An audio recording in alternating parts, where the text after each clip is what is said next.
कार्यक्रम के पुण्यार्चक हैं श्री राजेंद्र प्रसाद जैन, श्रीमती ममता जैन, श्री प्रशांत जैन, श्रीमती दिव्या जैन, पारस जैन, श्री भरत जैन, श्रीमती सौम्या जैन एवं समस्त परिवार, मुंबई। आज हम आपकी नींद खोलने के लिए यहाँ बैठे हैं। तो महाराज यहाँ पर हम कल सोते सोते आए थे क्या? हाँ, सोते ही तो आए थे, लेकिन नींद खुल जाए, चाहे भोजन से खुल जाए, चाहे भजन से खुल जाए, लेकिन जन जन तक ये बात अवश्य पहुँच जाए कि तुमने अभी तक जो सीख रखा है उसको अब पहुँचने की आवश्यकता है, और वो पहुँचने के लिए सुधासागर भवन तक पहुँचने की आवश्यकता है। महाराज वो तो सुन लेते हैं यूट्यूब के माध्यम से अपने घर पे, सोते सोते सुनते होंगे, इसलिए न सोने का मीनिंग समझ पाए, न खाने का मीनिंग समझ पाए। तो जब हुआ ऐसा कि इनके भोजन को भी बर्बाद किया जाए, क्योंकि इनकी बुद्धि को विकसित करने के लिए इनकी सांस्कृतिक विरासत मात्र कारण नहीं है। इस सांस्कृतिक विरासत के लिए और बरकरार रखने के लिए जो अपने तन को वेतन देते हैं, उस तन के वेतन से ही तो इनका मन चेतन के रूप में तब्दील होता है। तो इनकी भोजन को भी बिगाड़ा जाए, और धीरे धीरे ऐसी चीज़ें आपके बीच में लाई गई जिससे तुम्हारा मन तुम्हारे भोजन के विकार के साथ साथ विकृत हो जाए। आपने सुना होगा 25-50 साल पहले एक ऐसा, जैसे आपने कभी देखा बरसात में जब पानी गिरता है और जहाँ पर लाल मिट्टी हो तो पूरा का पूरा पानी जो बहता है वो लाल लाल होता है। ऐसी लाल मिट्टी से घुली हुआ एक पेय आया आपके बीच में। कौन सा पेय था वो? हाँ, सुनने में नहीं आ रहा। चाह। आपकी चाह चाय बन गई। आएगी नहीं? एक ऐसा छोटा सा धीमा जहर आपके पास पहले शुरुआत किया था। क्योंकि कभी भी जब बहुत दिनों से उपवास चल रहा हो तो शुरुआत में भोजन नहीं, कुछ पेय पिलाया जाता है। तो आपके फिरंगियों की संस्कृति से प्रभावित नहीं होने वाला जब उपवास चल रहा था तो आपके लिए पारणा के रूप में चाय सामने लाई गई, शुरुआत कराई गई, फ्री में बांटी गई थी, सुना था उस समय। और फ्री में ऐसी बांटी गई कि जब उससे तुम इतने प्रभावित हो गए, उसमें इतने एडिक्ट हो गए कि तुम महंगा पैसा दे कर के भी उस जहर को पीने के लिए मजबूर हो गए। तब फिरंगी मान गए इन भारतीयों के लुभाने के लिए सबसे आसान उपाय है कोई भी चीज़ फ्री में दे दी जाए, है ना। जब बहुत बड़ी भीड़ इकट्ठी करनी हो, कोई रैली हो रही हो, तो बस मुफ्त भोजन की बात कर दो और मुफ्त वाहन की बात कर दो, लाखों लोग कब इकट्ठे हो जाएंगे पता नहीं। वो लाखों लोग ये नहीं समझते कि 100-200 रुपए के भोजन और वाहन को हम पा कर के वहाँ जा रहे हैं, तो ऐसे में अपने व्यापार को बंद करके कितना हम घाटा पा लेंगे। लेकिन ये फ्री में मिल रही है। ये तो फ्री में जहर भी मिल जाए तो उस कहर से बचने के लिए जरा भी प्रयास नहीं करेंगे। फ्री में जो मिल रहा है महाराज, मेहनत करके जो पाया जाता है उसमें उतना आनंद नहीं आता। भले ही एक टोकरी हमने बेर खरीद लिए हों, लेकिन पत्थर से तोड़ करके खाने का तो मजा ही कुछ और होता है। होता कि नहीं होता? सब्जी लेने जाओ, साथ में बच्चे को लेके जाते हो, हाँ, कितने भी फल खरीद लिए हों, एक बच्चे को, अरे तूने 100-500 रुपये खर्च करके थैले भर सब्जी खरीद ली, उसके बावजूद भी तेरे अंदर से ये नहीं गई कि उस सब्जी वाले से अपने बच्चे के लिए याचना करके एक फल खरीदने की बात हो। उसमें आनंद ज़्यादा आता है। हाँ, 500 रुपये की सब्जी और फल खरीद ली, उसमें ज़्यादा आनंद नहीं है। फ्री में एक बच्चे को उसने आम दे दिया, हाँ, ये ठीक रहा। दूध लेने जाते हो, 2-5 लीटर दूध खरीद लिया हो, थोड़ा सा ऊपर से एक शांति धारा डाल दो ताकि हमें शांति हो जाए कि हाँ दूध कम नहीं है। क्यों? बस इतनी ही तुम्हारी जो चाह थी, इसी कारण से वो चाय तुम्हारे जीवन में प्रवेश कर गई, फ्री में जो दी गई थी। और ऐसा जहर जो अंदर ही अंदर आपके लिए तन को तोड़ने का कहर बनकर के सामने आया। निकोटीन तो उसमें था ही, लेकिन ऐसे कई सारे केमिकल्स हैं, था क्यों, अब तो है, अब तो हर घर में है वो। पहले जो चाय पीता था ठीक ऐसा माना जाता था जैसे कोई सिगरेट पीता हो। आज तो सिगरेट भी चाय जैसी बन गई है। हाँ बिल्कुल खुलेआम बच्चों के बीच में भी पी जाती है, बच्चे भी पीते हैं, माता पिता भी पीते हैं। महाराज पिता की माताएं भी पीती हैं। यहाँ की बात नहीं कर रहे हम, तो कहीं जो भी बात आपको अच्छी न लगे वो समझना कहीं बाहर की है, और जो अच्छी लगे तो लगता आपकी ही है।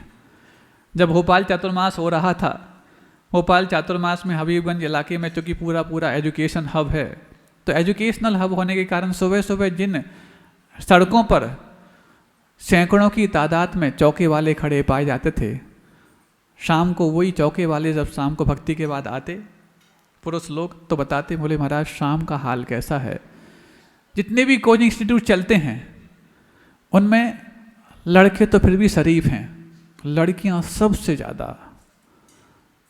क्या क्या करती हैं कहने में नहीं। महाराज हम वो सिर्फ जो आपके सामने कह सकते हो बयां कर रहे हैं। सिगरेट तो हर लड़की के मुख पर होती है, सुन रहे हो। बच्ची को पढ़ाने के लिए बहुत दूर भेजने के लिए आप आशीर्वाद मांगने आते हो, बहुत दूर तो क्या 150 किलोमीटर दूर भोपाल के जब ये हालात हैं, तो सैकड़ों किलोमीटर दूर पुणे, मुंबई और हैदराबाद के क्या हालात होंगे। और फिर उसके बाद थोड़ा सा ज़्यादा पढ़ाने के लिए यदि आपने विदेश भेज दिया है तो वहाँ पर तो क्या करती होगी भगवान जाने।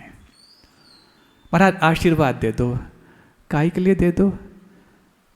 या तो वो डिप्रेस हो जाए कि सिगरेट पीना नहीं जानती, दब्बू कहीं की, ये सुन करके, या फिर पीने के लिए तैयार हो जाए। बताओ हम किसके लिए आशीर्वाद दे दें। यदि तुम अपनी बेटियों को इतना सामर्थ्यवान बनाकर लेकर आओ कि बाहर का कोई भी कहर उनके जीवन पर मौत का मंजर या अवसाद का मंजर बन करके ना आए, तब तो हमारा आशीर्वाद कुछ काम करेगा। नहीं है तो पल पल अपने भावों को डामाडोल करने वाली है बेटियां। किस आधार पर तुम गुरुओं के आशीर्वाद को सार्थक करने की उनसे बात सोचते हो।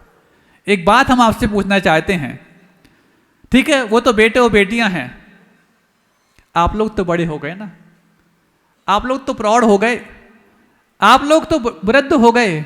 जब आप यहाँ पर एक सभा में बैठे हैं तब आप कैसे भाव रखते हैं, और जब आप यहीं पर कोई मल्टीप्लेक्स यदि हो और बाहर आके बैठे हो तो कैसे भाव होते हैं, सेम होते हैं क्या।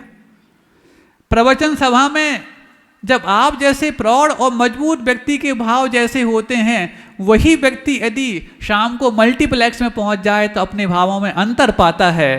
तो जिनके भाव अभी अस्थिर हैं, स्थिर हो ही नहीं पाए हैं, इमैच्योर्ड हैं, उनको अपने घर से बाहर भेज करके वो सारे राग के वातावरण में वो संस्कारवान बने रहेंगे, इसकी तुम उम्मीद करते कैसे हो।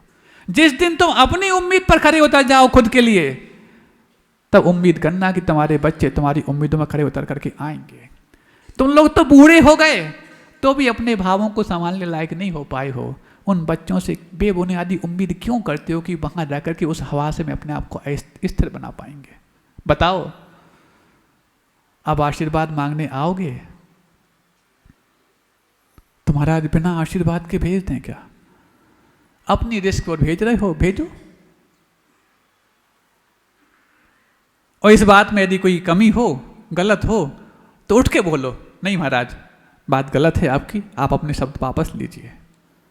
हम स्वीकार करेंगे आपकी बात, हम अपने शब्द वापस लेंगे। बस इतना सोचना, क्या तुम्हारे यहाँ पर जैसे भाव हैं वैसे ही भाव अपने घर में और वैसे ही भाव किसी सिनेमा में होते हैं क्या? नहीं होते। बार बार प्रवचनों का संस्कार पाने के बावजूद भी, बार बार गुरुओं की सन्निधि पाने के बावजूद भी तुम्हारा मन इतनी अवस्था में भी इतना प्रौढ़ नहीं हो पाया कि माहौल बदलने के बाद मन को ना बदल पाए। तो जनों के अभी प्रवचनों की शुरुआत ही नहीं हुई है, जिनके जीवन में अभी गुरु ठीक से आए भी नहीं हैं, उनको तुम सीधा का सीधा गुरुओं के आशीर्वाद मात्र पाकर के वहाँ भेज देते हो और ये उम्मीद करते हो महाराज का आशीर्वाद है कभी व्यर्थ नहीं जाएगा। अरे महाराज का आशीर्वाद तो तब व्यर्थ नहीं जाता जब सबका मानस ये बन जाता है कि हम गुरुदेव के आशीर्वाद से अतिशय चेत का निर्माण करेंगे और उसमें जब महाराज आपके भावों को स्थिर करने के लिए आपके अंदर लोभ कसाय का निष्कासन करते हैं, वहां तो महाराज का आशीर्वाद व्यर्थ नहीं जाएगा, ये तो हम विश्वास से कह सकते हैं। लेकिन जिस चीज की तुमने तैयारी अभी तक ना की हो और महाराज से 2 मिनट का आशीर्वाद लेके तुम उनको मजबूत करने की सोचो, हम भी आशीर्वाद देने से पहले सोचते हैं। कभी भी गुरुदेव आचार्य विद्यासागर जी महाराज का कोई भी शिष्य हो, पात्रता देखे बगैर आशीर्वाद नहीं देता।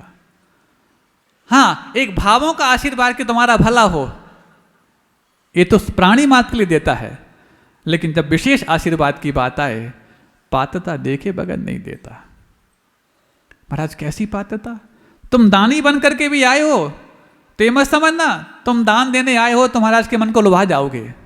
नहीं, तुम दान देने योग्य हो, जब तक ये विश्वास नहीं करते तब तक तुम्हारे लिए आशीर्वाद का हाथ नहीं उठाते।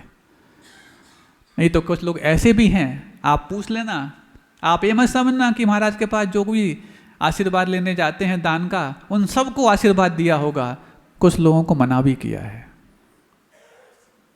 उनका नाम यहाँ लेंगे नहीं जो कि अच्छा नहीं माना जाए। कुछ लोगों को मना भी किया है, नहीं अभी आप दान देने योग्य नहीं हो।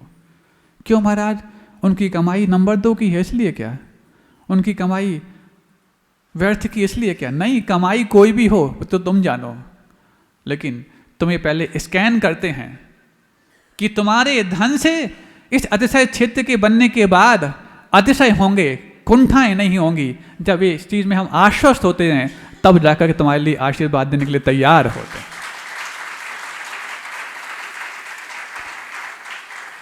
और जिन जिन लोगों के लिए महाराज ने संकेत किया है, अथवा तुम उनके पास आकर, संकेत तो हमने बहुत कम किया, जो संकेत करते हैं यही मंच से करते हैं, कमरे में जाकर किसी को बुलाते नहीं, क्योंकि हमें जो बिना बुलाए आए हैं उन्हीं को समय देने में समय कम पड़ता है, तो बुलाने की कहाँ आवश्यकता। लेकिन जिनको समय दिया है वो मात्र अतिशय क्षेत्र को निर्माण करने वाले अपने संपत्ति के हकदार मात्र नहीं, वो तो गुरुओं से समय पाने के हकदार थे, तब जाकर के उन्होंने उनके लिए स्पेशल समय दिया, स्पेशल दिया, एक्सक्लूसिव दिया। आप लोग समझते हैं एक्सक्लूसिव रिपोर्ट कोई चैनल पर आती होगी, आज तक की एक्सक्लूसिव रिपोर्ट फला फला व्यक्ति से। अरे आज तक की हो चाहे कल तक की हो, लेकिन गुरुओं से एक्सक्लूसिव मीटिंग सिर्फ उन्हीं की होती है जिनका पुण्य परिणाम की ऊंचाई आसमान से भी ऊंचा बनाने लग जाता है। महाराज आज आपने पहली बार कहा कि कई लोगों को आपने वापस लौटा भी दिया है। हाँ, वो लौटाया किसको है ऐसा बता करके हम उसको निंद बनाना नहीं चाहते और निम्न बनाना नहीं चाहता, लेकिन वो यदि स्वयं अपने परिणामों में ऊंचाई भरने लग जाए, वापस लौट करके आएगा और वापस आप ही लोगों के बीच में बैठने लायक भी बन पाएगा। बहुत बड़ा रहस्य उद्घाटन कर दिया। आप ये मत समझना कि आपके धन को तुरंत यहाँ पर मंदिर के लिए स्वीकार कर लिया जाता है। जिसके धन की सामर्थ्य समझ में आ जाती है तभी जाकर के उसके लिए आशीर्वाद दिया जाता है। इसलिए उन लोगों को बोल देना जो डर करके घर में बैठे हैं कि पता नहीं वहां जाएंगे तो क्या हो जाएगा, वहां जाएंगे तो क्या हो जाएगा। तुम्हारा धन सामर्थ्यवान होगा तभी जाकर के मंदिर में लगाने के लिए आशीर्वाद दिया जाएगा, नहीं तो लौटा भी दिया जाएगा। हाँ, ये बहुत बड़ी बात हमने कह दी आज।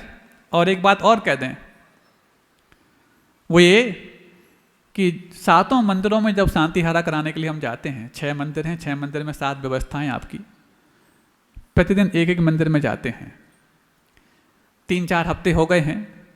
पहले हफ्ते में आप लोगों ने शांति हारा जो की वो इस रूप में की कि सभी व्यक्ति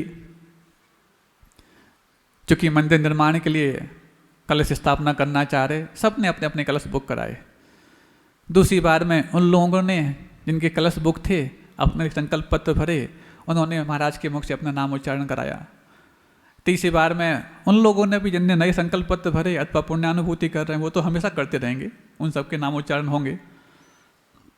और चौथी बार की अभी राउंड चल रहा है लगभग। लेकिन उनमें से कुछ लोग जो हमें देखने में आते हैं जो उत्साही होते हैं, जैसे ही महाराज पहुंचते हैं वहां पर उनके मन में प्रसन्नता आ जाती और जो थोड़ा सा बचाना चाह रहे होते हैं उनके मन में मलानता भी आती है। अब देखो ये कमेटी वाले या जो संचालक हैं वो हमसे कुछ कहेंगे, तो दुबक करके रहते हैं। ऐसा जिनका अशांत मन होता है, सुन रहे हो, बहुत अच्छी बात करने जा रहे हैं, ऐसा जिनका अशांत मन होता है, जिनका कुंठित मन होता है, वो कुंठित मन वाले वहाँ पर शांति धारा के वातावरण में कुंठाएं पैदा करते होंगे, ऐसा मैंने आज सोचा। तो आज एक नई बात हम कहने जा रहे हैं आप सबसे। अब हम सभी जनालयों में शांति धारा कराने के लिए तब जाएंगे जो कुंठित मन वाले पहले आकर के हमसे निवेदन करेंगे, क्योंकि जो हर्षित मन वाले हैं उनके लिए तो हम कहीं भी शांति धारा करें वो हर्षित हैं ही, वो तो हर्षित हो ही चुके हैं। लेकिन जो कुंठित मन वाले हैं, जब तक वो आकर के नहीं कहेंगे कि महाराज जी चलिए हम जिस जनालय में पूजन अभिषेक करते हैं वहाँ पर आप शांति धारा कराइए, जब तक वो आके नहीं करेंगे तब तक हम नहीं जाएंगे। सबसे बोल रहे हैं, सबके सामने बोल रहे हैं, समझ गए ना। हम चाहते हैं कि वो शांति धारा के बीजाक्षरों से संपन्न वो जब मंत्रोच्चारण हो तो वहाँ पर हर व्यक्ति का वैसा ही भाव हो जैसा भाव सबसे उत्साहित व्यक्ति का होता है। तब जाके वो शांति धारा और भी अतिशयकारी बनेगी। अभी भी कम अतिशय नहीं हो रहे हैं, रोज नए नए अतिशय सामने आ रहे हैं, लेकिन पूर्ण अतिशयवान तब बनेगी जब जितने लोग वहाँ पर पुजारी के रूप में रहते हैं, चाहे महिलाएं के रूप में हो, चाहे वो शांति धारा करने वाले पुरुषों के रूप में हो, सबके भाव उत्साहित गदगद नहीं होंगे।